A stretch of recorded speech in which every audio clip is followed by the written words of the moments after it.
네, 로마서는 바울이 로마 교회에 보내는 편지입니다. 바울이 신약 성경에 많은 교회에 편지를 보내는데요. 다 자신이 개척했던 곳, 자신이 방문했던 곳, 그 교회에 편지를 썼습니다. 근데 유일하게 이 로마 교회는 바울이 한 번도 가보지 못했던 교회입니다. 자신이 한 번도 가보지 못했던 교회에 쓴 편지입니다. 아마 대부분의 사람들은 한 번도 얼굴을 보지 못한 사람에게 편지를 쓰는 것이 쉽지 않을 겁니다. 옛날에 펜팔이 유행할 때는 그때는 얼굴을 몰라도 나는 어떤 사람이다, 나는 누구누구이다 이렇게 소개하는 때가 있었지만 지금은 다 이제 SNS로 얼굴을 보면서 사진을 보면서 그렇게 소통을 합니다. 그런데 바울은 한 번도 방문한 적이 없던 한 번도 얼굴을 본 적이 없던 성도들을 향해서 이렇게 로마 교회에 편지를 쓰고 있습니다. 물론 여기 로마 교회에 알고 있는 사람이 몇몇 있습니다. 그래서 그 사람들에게 나중에 16장 마지막 장에 가면 안부를 전하는 모습이 나오긴 합니다. 바울이 1차, 2차, 3차 전도 여행을 다 끝내고 이제 전도할 것이 없었습니다. 그래서 바울은 최종적으로 스페인까지, 유럽의 끝인 스페인까지 서쪽으로 갈 계획을 갖고 로마 교회를 들렸다가 로마를 들려서 스페인까지 갈 계획을 갖고 그런 계획을 갖고 있는 상황에서 로마 교회에 편지를 썼습니다. 또 로마 교회를 한 번도 가본 적이 없기 때문에 그들이 과연 복음을 얼마나 제대로 이해하고 있나, 복음을 얼마나 받아들였나 라는 궁금증으로 복음이 무엇인지, 구원이 무엇인지, 하나님은 어떤 분인지, 믿음이란 무엇인지 아주 성경의 교리를, 하나님의 교리를 철저하게 가르치고 있는 것을 볼 수 있습니다. 그래서 로마 교회의 핵심이 이신칭의이죠. 의인은 믿음으로 구원받는다. 네. 바울이 이런 상황에서 로마 교회에 자신을 소개하고 있습니다. 바울이 복음을 본격적으로 설명하기 전에 자신을 소개하는 모습이 나오는데요. 어떻게 소개합니까? 우리 1절 말씀 다시 같이 읽습니다. 예수 그리스도의 종 바울은 사도로 부르심을 받아 하나님의 복음을 위하여 택정함을 입었으니. 아멘. 자, 이제 로마서에서 복음을 설명하기 직전에 자신을 소개하는 이 대목 1절이 아주 중요합니다. 바울이 자신을 나는 이런 사람이다, 자신의 정체성을 세 가지의 단어로 지금 말씀하고 있는데요. 한번 찾아볼까요? 네, 첫 번째는 자신을 종이라 그랬습니다. 두 번째는 사도라고 소개합니다. 그리고 마지막 세 번째는 택정함을 입었다. 종과 사도와 택정함을 입었다. 이렇게 자신의 정체성을 세 가지로 소개하고 있습니다. 이 종과 사도와 택정함을 입었다. 헬라어를 보면요, 이 종의 헬라어는 둘로스입니다. 둘로스란 말 들어보셨죠? 예전에 선교하는 둘로스란 배를 타고 선교하는 그런 배의 이름이었는데요. 둘로스, 종의 이름입니다. 두 번째, 사도는 아포스톨로스죠. 아포스톨로스. 그다음에 택정을 입었다라는 단어는 아포리스 메노스라고 되어 있습니다. 제가 이 헬라어를 왜 설명드리냐면 바울이 얘기하는 종, 이 둘로스는 그냥 우리가 쉽게 이해하는 종이 아닙니다. 로마 시대에 자유가 완전히 빼앗긴 억압된 노예를 말합니다. 자유가 없는, 자기 의지가, 자기 주장이 하나도 없는 노예, 그것이 바로 둘로스, 종의 의미입니다. 그 다음에 사도, 아포스톨로스의 의미는 보내심을 입은 자, 보냄을 받은 자라는 뜻입니다. 내가 가고 싶어서 가는 게 아니고 누군가가 나를 보내서 간다. 누군가가 나를 보내서 수동적으로, 피동적으로 보내심을 입은 사람이란 뜻입니다. 그리고 택정함을 입었다. 여기 아포리스 메노스라는 단어인데요. 이 단어는 현재 완료의 의미를 담고 있습니다. 영어로 말하면 이제 have, pp, 과거분사 이런 의미인데 현재 완료가 뭡니까? 과거로부터 시작해서 지금까지 계속해서 쭉 이어져 오고 있다라는 겁니다. 그래서 택정함을 입었다라는 것은 하나님이 모태에 짓기 전부터 나를 정해서 지금까지, 지금 구원받고 이 순간까지 택함을 입어서 그 상태가 계속되고 있다라는 뜻입니다. 그래서 바울은 자기 정체성을 종이요, 사도요, 택정함을 입었다 세 가지로 소개하고 있습니다. 그러면 이쯤 되면 우리 눈치 빠른 분들은 이 세 가지의 공통점을 이해할 수 있어야 됩니다. 종과 사도와 택정함을 입었다. 공통점이 뭡니까? 자기 의지가 없는 겁니다. 자유 의지가 없고 다 수동적인 의미를 담고 있습니다. 종도 주인이 시킨 대로 해야 되고 사도도 보냄을 받아야 되고 택정함을 입은 것도 택하심을 입은 사람이 택함을 하는 사람이 있어야 되는 겁니다. 내가 하고 싶습니다. 제가 하겠습니다. 이렇게 하는 것이 아니라 택하는 사람이 마음대로 하는 겁니다. 수동적인 의미를 다 담고 있습니다. 바울은 이렇게 복음을 소개하기 전에 자신을 먼저 이렇게 수동적으로 하나님께 매인 사람이다 소개하고 있습니다. 그럼 우리가 한번 질문을 해봅시다. 바울이 하나님의 택함을 입기 전에 자기 마음대로, 자기 주장대로, 자기 생각대로 살아갈 때가 삶이 풍성했습니까?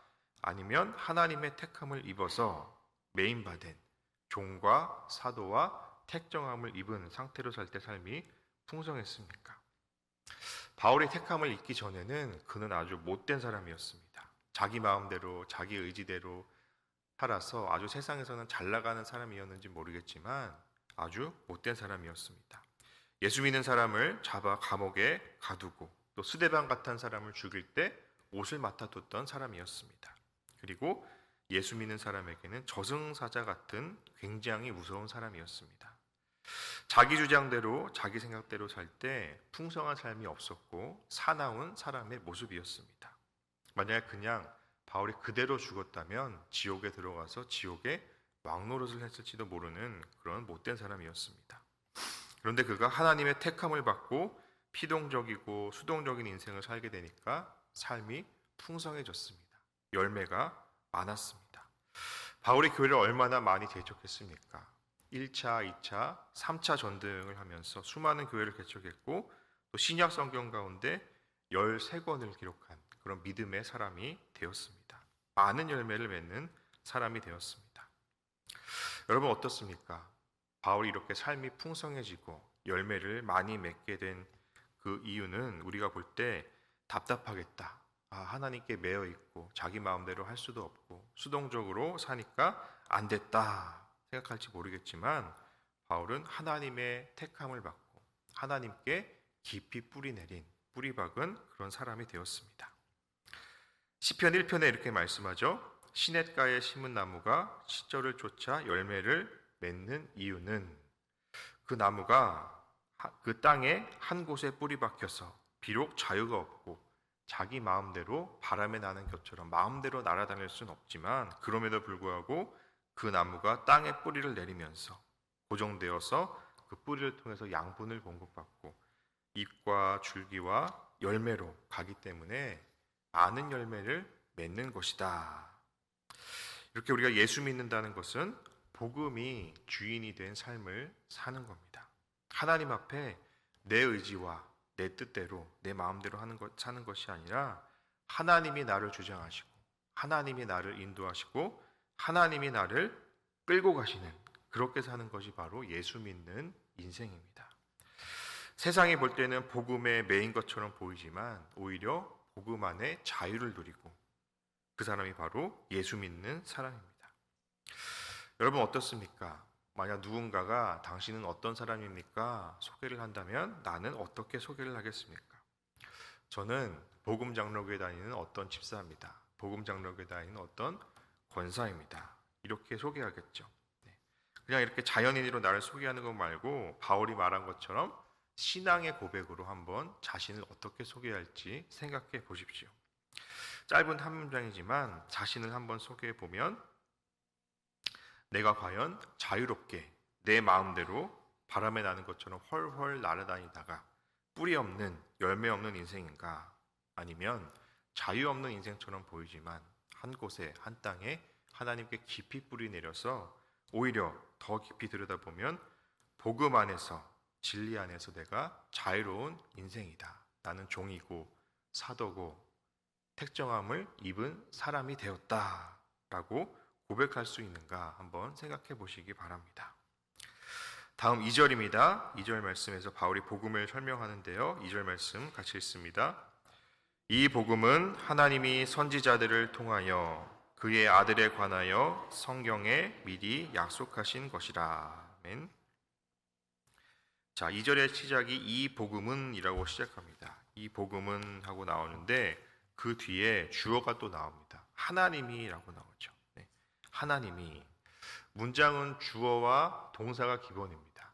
그러면 이 문장의 주어는 하나님이다 했으면 동사를 한번 찾아보십시오.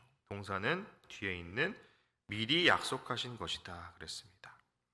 그래서 이 문장의 뼈대를 보면은 주어인 하나님이 동사 미리 약속하셨다. 그래서 하나님이 약속하셨다. 이렇게 중간을 빼고 말할 수 있습니다. 다시 말한다면 복음은 하나님이 미리 약속하신 것이다. 이것이 복음의 정의입니다. 복음은 하나님이 약속하신 것이다. 이 문장이 우리에게 주는 교훈이 있습니다. 바로 복음은 사람이 개입할 수 없다라는 겁니다. 복음의 주체는 사람이 될 수 없다. 복음에는 절대로 사람이 끼어들 여지가 없다라는 겁니다. 하나님이 주어이기 때문에 하나님이 약속하신 것이지 사람이 약속하거나 사람이 주어가 될 수 없다라는 거예요. 여러분, 예수님께서 말씀하신 복음의 결정체가 어디입니까? 바로 교회 공동체입니다. 우리가 지금 신앙생활하고 있는 여기 이 교회 공동체, 복음 장로교회, 이 교회 공동체는 복음으로 세워진 곳이고 복음이 자리 잡은 곳이고 복음이 선포되는 곳이고 복음이 열매 맺는 곳입니다. 그런데 이 복음의 주체는 사람이 아니라 하나님이시다. 교회 안에 보면 때때로 사람이 주인 노릇하거나 사람이 머리 노릇하는 경우가 있는데 그렇게 되면 그 교회가 엉터리 교회가 되겠죠. 네, 이단이 왜 이단이 되는 겁니까? 사람이 주인이 되기 때문에 이단이 되는 겁니다. 우리가 잘 아는 신천지, 교주인 이만희가 하나님 자리를 대신하고 사람이 주인 노릇하고 사람이 그 약속을 남발하고 있기 때문에 이단이 되는 것이죠. 그래서 복음에는 절대로 사람이 끼어들지 못한다. 사람이 끼어들면 복음이 될 수 없습니다. 복음을 발전시키는 어떤 행위에도 우리가 넘어가서는 안 되는 것이죠. 이 복음이 하나님이 주인 되시고 사람이 끼어들지 못하도록 우리는 계속해서 깨어서 복음 안에 깨어 있어야 되는 겁니다. 말씀을 맺겠습니다. 이 로마서를 시작하면서 사도 바울은 자신을 세 가지로 소개합니다. 종이요, 사도요, 택정함을 입었다. 이 세 가지가 바로 바울의 정체성입니다. 모두 수동적인 의미입니다. 종은 주인의 뜻대로 움직여야 하고 사도는 주인의 보냄을 받아야 하고 또 택정함을 입은 사람입니다. 모두 수동적이라 내 마음대로 할 수도 없고 자유도 없고 어딘가에 매인 것처럼 보이지만 바울은 누구보다 하나님 안에서 자유했고 하나님 뜻 안에 거하며 복음의 열매를 맺는 삶을 살았습니다. 우리의 정체성은 어떻습니까? 내 마음대로, 내 생각대로, 내 주장대로 사는 삶이 아니라 나도 주인이신 하나님의 뜻을 섬기는 종이요, 주인이신 하나님의 보냄을 받은 사도요, 주인이신 하나님의 택정함을 입은 자로서 그런 정체성으로 사시기 바랍니다. 나는 복음 안에서 자유함을 입은 사람입니다. 수동적인 의미의 정체성을 갖고 있지만 누구보다도 능동적으로 적극적으로 복음 안에 사는 사람입니다. 하나님께 깊이 뿌리 내린 나무로 살아가십시오. 둘째로 복음은 하나님이 약속하신 것입니다. 복음의 주체는 하나님이십니다. 사람이 끼어들지 못합니다. 사람이 간섭할 수 없습니다. 복음의 주어는 하나님입니다. 내가 복음 안에 거하면서 하나님보다 사람이 끼어들지 못하게, 내가 먼저 끼어들지 못하게 경계하십시오. 복음 안에 사람이 주어가 되고 내가 주인이 되지 못하도록 깨어있어 경계하십시오. 이게 복음의 본질, 하나님이 주인이시다. 이 복음의 본질을 붙들고 복음 안에서 종과 사도와 택정함을 입은 자로 자유함과 복음의 능력으로 살아가는 저와 여러분 되기 바랍니다. 기도하겠습니다.